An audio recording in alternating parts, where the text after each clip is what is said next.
this video, you have already outlined your informational essay, and you're ready to get started writing your 3 body paragraphs. Let's take a look at where your body paragraphs fit into your whole essay. Your informational essay will become 5 paragraphs: your introductory paragraph, your 3 body paragraphs, and your concluding paragraph. The outlining work that you've already done in your composition notebook are your 3 body paragraphs. We'll come back and we'll write our introductory and our concluding paragraphs a little bit later.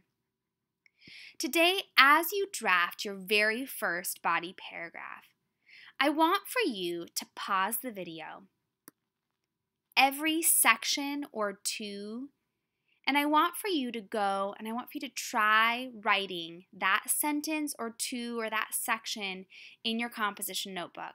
So by the end of the video, you should actually have your very first body paragraph written. So I'm going to pull out this little pause button anytime I want you to pause and to write. So let's get started. We're going to start with our transition sentence and our topic sentence. You already have your topic sentence written. Remember that your topic sentence is your claim. It's what you're arguing in the paragraph. This is the topic or the big idea that you need to help the reader understand by the end of the paragraph. So let's look at my topic sentence. So my topic sentence that I've already written, it was in my organization, is in the next 30 years, coastal cities and towns in northern Egypt will lose a significant portion of their coastline. So this is what I need to help the reader understand by the end of the paragraph. So how do I transition? My transition sentence is going to be like an introduction to my topic sentence. It's going to provide a bridge between the previous paragraph and this paragraph. Since this is my first body paragraph, I'm providing a bridge between my introductory paragraph and my very first body paragraph, or this topic sentence. So here's my example of my bridge. The most visible impact of climate change in Egypt is the loss of coastlines. An easy way to transition is just to help the reader understand why this impact is important. So what I want for you to do right now is I want for you to pause the video and I want for you to go write your transition sentence and your topic sentence. Okay, so you should have your transition sentence and your topic sentence written at this point.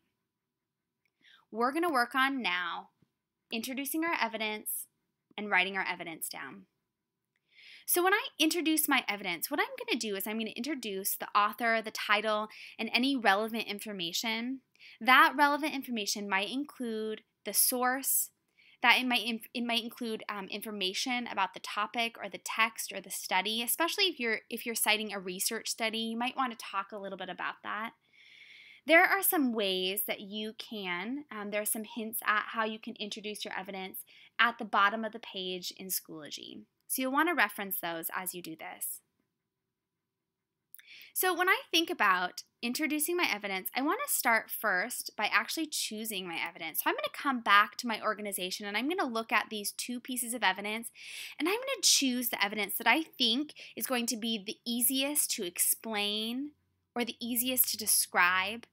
Maybe I might choose the evidence that has the most meat to it, the most that I can actually talk about afterwards.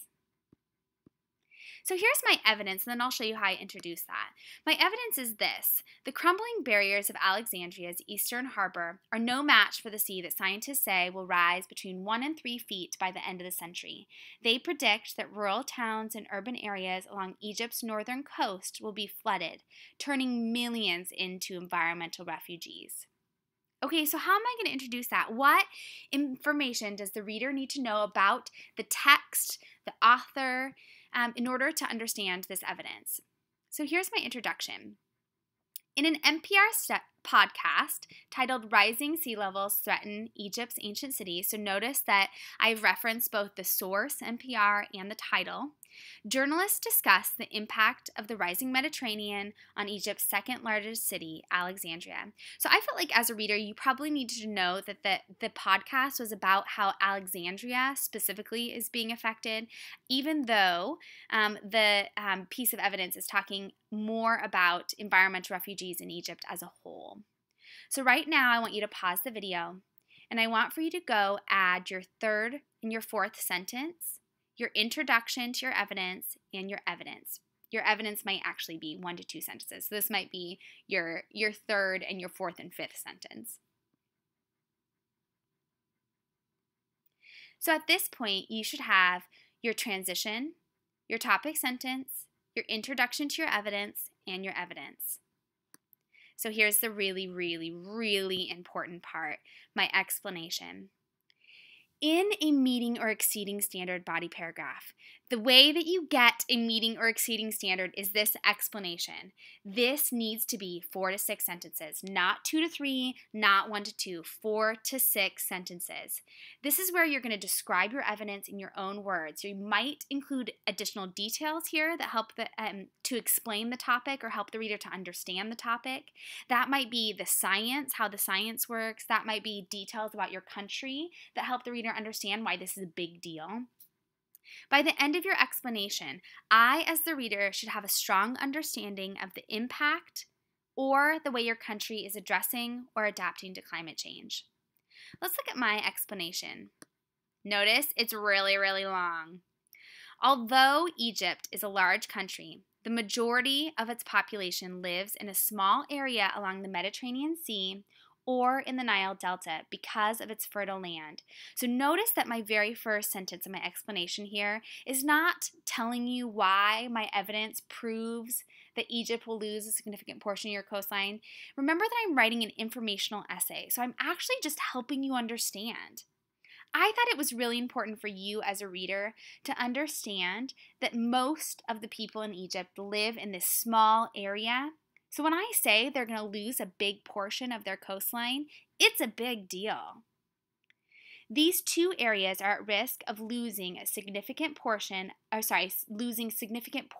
of their coastline due to the rising of the Mediterranean Sea. So here's where I'm starting to explain my evidence.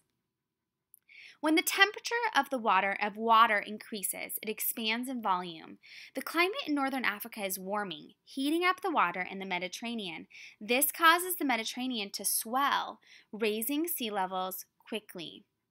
Notice that I even explained the science to you here. I explained how that science works and why it is that when water heats up, it expands. So when the Mediterranean heats up because of global warming, it's going to expand and cause sea levels to rise.